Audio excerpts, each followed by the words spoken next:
தனது பீகாக் மாளிகையில் தங்கம் இருப்பதாக தெரிவிக்கப்படும் குற்றச்சாட்டு தொடர்பில் போலீசாருக்கு செய்யப்பட்ட முறைப்பாடு ஒரு வாரமாகியும் இதுவரை கவனத்தில் கொள்ளப்படவில்லை என பிரபல வர்த்தகர் ASP லியானகே தெரிவித்தார். பீகாக் மாளிகை வளாகத்தில் இடம்பெற்ற சந்திப்பின் போதே அவர் இவ்வாறு தெரிவித்துள்ளார். இந்த விசாரணை தொடர்பில் போலீசார் விரைந்து செயற்பட வேண்டும் எனவும் அவர் கோரிக்கை விடுத்தார்.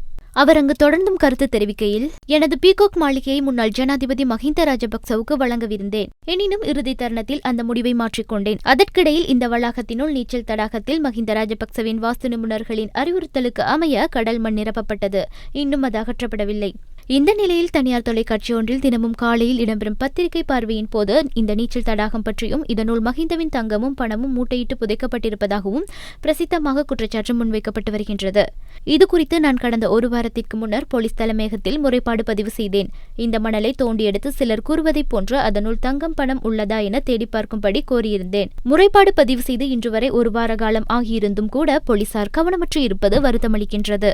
மேலதிகாரத்தில் உள்ள சிலரது அல்லது வேறு சிலரது அழுத்தங்களுக்கு போலீசார் கீழ்ப்படிந்து எனது முறைப்பாட்டை கவனிக்காமல் மறந்துவிட்டார்களா என்ற சந்தேகம் எனக்குள் எழுந்துள்ளது. எனவே போலீசார் விரைந்து செயற்பட்டு எனது முறைப்பாட்டை ஏற்று நடவடிக்கை எடுக்க வேண்டும் என்ற கோரிக்கையை முன்வைக்கின்றேன் என்றார்.